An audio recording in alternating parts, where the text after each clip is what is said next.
Kerala engineering പ്രവേശനത്തിന് സർക്കാർ കൊണ്ടുവന്ന പരിഷ്കാരം ഇത്തവണ നടപ്പാകില്ല എന്നുറപ്പായി. മാർക്ക് ഏകീകരണത്തിൽ സർക്കാർ നടപ്പാക്കിയ പരിഷ്കാരം തള്ളിയ ഹൈക്കോടതി ഉത്തരവ് സുപ്രീംകോടതി സ്റ്റേ ചെയ്തില്ല. കേരള സിലബസ് വിദ്യാർത്ഥികളുടെ ആവശ്യം അംഗീകരിക്കപ്പെട്ടില്ല.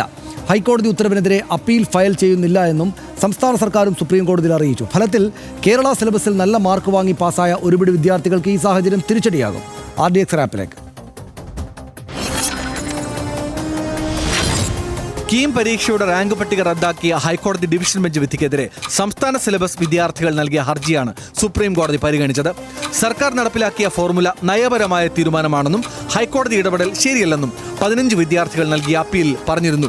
കീം റാങ്ക് ലിസ്റ്റ് സംബന്ധിച്ച ഹൈക്കോടതി വിധിക്കെതിരെ അപ്പീൽ നൽകുന്നുണ്ടോ എന്ന് അറിയിക്കാൻ ഇന്നലെ കോടതി ആവശ്യപ്പെട്ടിരുന്നു. ഇന്ന് ഹർജി പരിഗണിച്ച വേളയിൽ സംസ്ഥാന സർക്കാരിനു വേണ്ടി ഹാജരായ മുതിർന്ന അഭിഭാഷകൻ ജയ്ദീപ് ഗുപ്ത അപ്പീൽ നൽകുന്നില്ലെന്ന് കോടതിയെ അറിയിച്ചു. അപ്പീൽ ഫയൽ ചെയ്താൽ പ്രവേശന നടപടികളെ ബാധിക്കും. പരിഷ്കരണ ഫോർമുല അടുത്ത വർഷം മുതൽ നടപ്പിലാക്കാനാകുമെന്നും വിദ്യാർത്ഥികളുടെ ഹർജി അടിയന്തരമായി പരിഗണിക്കണമെന്നും സർക്കാർ ആവശ്യപ്പെട്ടു. AICTEയുടെ ടൈം ഫ്രെയിമിനകത്ത് അഡ്മിഷൻ നടത്തണം എന്ന കാരണം കൊണ്ടാണ് സുപ്രീം കോടതിയിൽ അപ്പീൽ പോകാൻ ഗവൺമെൻറ് തയ്യാറാകാഞ്ഞത്. പ്രവേശന നടപടികൾ തടയാതിരുന്ന കോടതി ഹർജി 4 ആഴ്ചയ്ക്ക് ശേഷം പരിഗണിക്കാൻ മാറ്റി. മറുപടി സത്യവാങ്മൂലം നൽകാൻ സംസ്ഥാന സർക്കാരിന് നിർദ്ദേശവും നൽകി. RDX news Malayalam.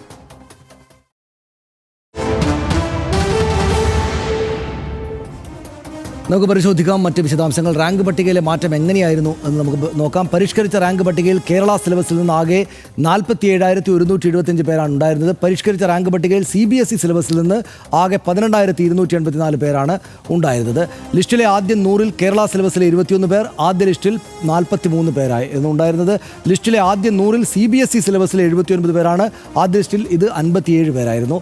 പുതിയ ലിസ്റ്റിൽ ആദ്യ 5000 റാങ്കുകാരിൽ കേരള സിലബസിലെ 1796 പേരുണ്ട്. പഴയ ലിസ്റ്റിൽ 2539 പേരായിരുന്നു ഉണ്ടായിരുന്നത്. പുതിയ ലിസ്റ്റിൽ ആദ്യ 5000 റാങ്കുകാരിൽ CBSE സിലബസിലെ 2960 പേർ, ആദ്യ ലിസ്റ്റിൽ 2220 പേർ എന്നിങ്ങനെയാണ്. റാങ്ക് നിർണയ ഫോർമുലയിൽ അവസാന നിമിഷം മാറ്റം വരുത്തിയത് ശരിയല്ല എന്നാണ് ഹൈക്കോടതി ചൂണ്ടിക്കാട്ടിയത്. ഈ വർഷം തന്നെ ഫോർമുല മാറ്റണമെന്ന് വിദഗ്ധ സമിതി നിർദ്ദേശിച്ചിട്ടില്ല എന്നാണ് കോടതി പറഞ്ഞത്. മാർച്ച് 10 അപേക്ഷിക്കേണ്ട അവസാന തീയതി. ശേഷം പ്രോസ്പെക്ടസ് മാറ്റാനാകില്ല. പരീക്ഷ നടന്നത് ഏപ്രിൽ 23 മുതൽ 29 വരെയാണ്. എൻട്രൻസ് സ്കോർ പ്രസിദ്ധീകരിച്ചത് മെയ് 14 ആയിരുന്നു. വിദ്യാർത്ഥികൾ 12ാം ക്ലാസ് ഫലം അപ്ലോഡ് ചെയ്തതോടെ ഡാറ്റ സർക്കാരിന് ലഭിച്ചു കഴിഞ്ഞു. കേരള സിലബസുകാർ പിന്നിൽ എന്ന് കണ്ടതോടെയാണ് ഏകപക്ഷീയമായിട്ട് ഫോർമുല മാറ്റം കേരള സർക്കാർ നടത്തിയത്. അങ്ങനെയാണ് തിരിച്ചടിയായത്. സുപ്രധാന തീരുമാനം ഫലപ്രഖ്യാപനത്തിന്റെ തലേ ദിവസം പ്രോസ്പെക്ടസ് വെറും 1 മണിക്കൂർ മുമ്പാണ് വന്നത്. നീതി ഉറപ്പാക്കാൻ പരീക്ഷയ്ക്കും റാങ്ക് ലിസ്റ്റിനും മുമ്പ് തന്നെ പ്രോസ്പെക്ടസ് മാറ്റാമായിരുന്നു എന്നതാണ് ചൂണ്ടിക്കാണിക്കുന്നത്.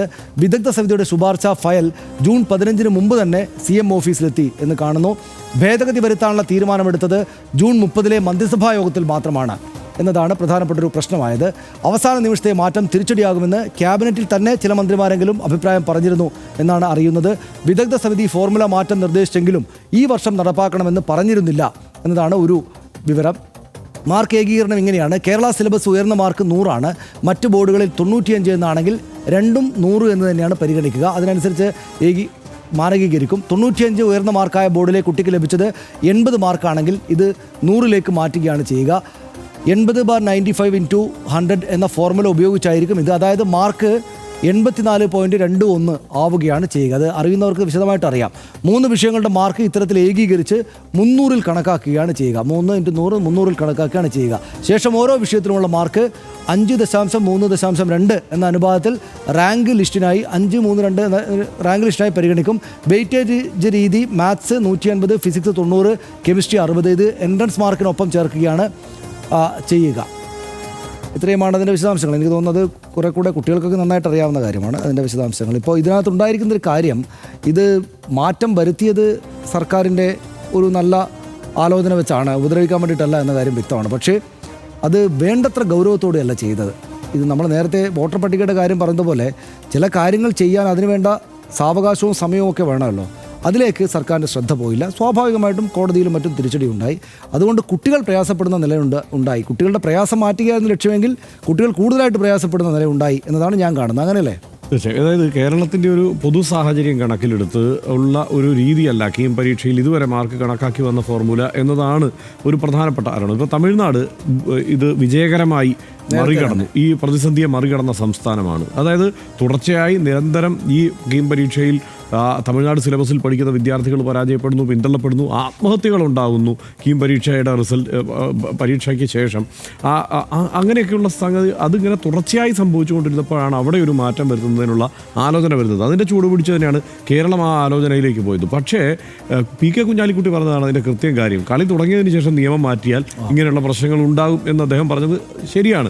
അതായത് കൃത്യമായ കൂടിയാലോചനകളില്ലാതെ ധൃതി പിടിച്ചത് നടപ്പാക്കി. എനിക്ക് തോന്നുന്നത് സർക്കാർ ഇതിപ്പോൾ അതായത് ഈ ടൈമിലെ അവസാനത്തെ വർഷത്തിലേക്ക് കടന്നിരിക്കുന്നു. അതുകൊണ്ട് വേഗത്തിൽ തന്നെ സർക്കാരിനതൊന്ന് നടപ്പാക്കണം. അത് ആ നിലയ്ക്കുള്ള ഒരു താല്പര്യത്തോടെ നീങ്ങിയതാവും. പക്ഷേ കുറെ കൂടി മുമ്പ് ആ തീരുമാനത്തിലേക്ക് എത്തണമായിരുന്നു. അതായത് ഈ പട്ടിക തയ്യാറാക്കുന്നതിന് തൊട്ട് മുമ്പ് എന്ന് പറയുമ്പോൾ അതിന് ജൂൺ 30-നാണ് ഈ ഫോർമുല മാറ്റിക്കൊണ്ടുള്ള തീരുമാനമുണ്ടാകുന്നത്. അത് വലിയ പ്രതിസന്ധി ഉണ്ടാക്കി, വലിയ പ്രതിഷേധം ഉണ്ടാക്കി.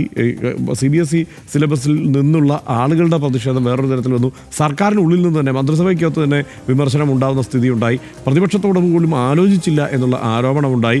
ഇതൊക്കെ കുറെ കൂടി അവസാനത്തോടെ കുറെ കൂടി കാരകൂട്ടി ചെയ്തിരുന്നെങ്കിൽ മറികടക്കാമായിരുന്നു, നടപ്പാക്കാമായിരുന്നു. എന്തായാലും സതുദ്ദേശത്തോടെ ചെയ്തതാണ്.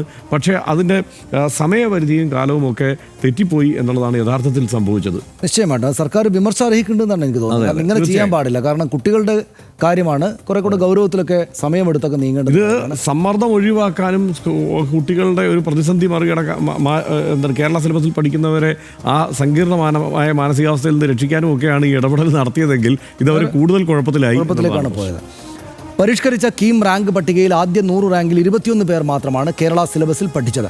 ആദ്യ പട്ടികയിൽ അത് 43 പേരായിരുന്നു. ഒട്ടുമിക്ക കേന്ദ്രീകൃത പൊതു മത്സര പരീക്ഷകളിലും പൊതുവെ കേരള സിലബസിലെ കുട്ടികൾ മുന്നിലെത്തുന്നതാണ് പതിവ്.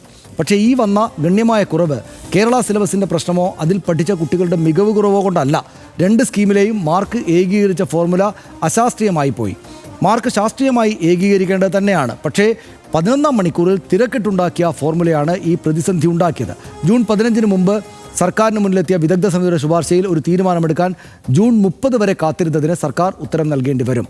മിനിമം ആഗ്രഹിച്ച പഠനാവസരം ഈ വർഷം നഷ്ടമായ കുട്ടികളോടെങ്കിലും അത് ചെയ്യേണ്ടതായിട്ട് വരും. ഇന്നത്തെ RDX പൂർണ്ണമാവുകയാണ്. Good night.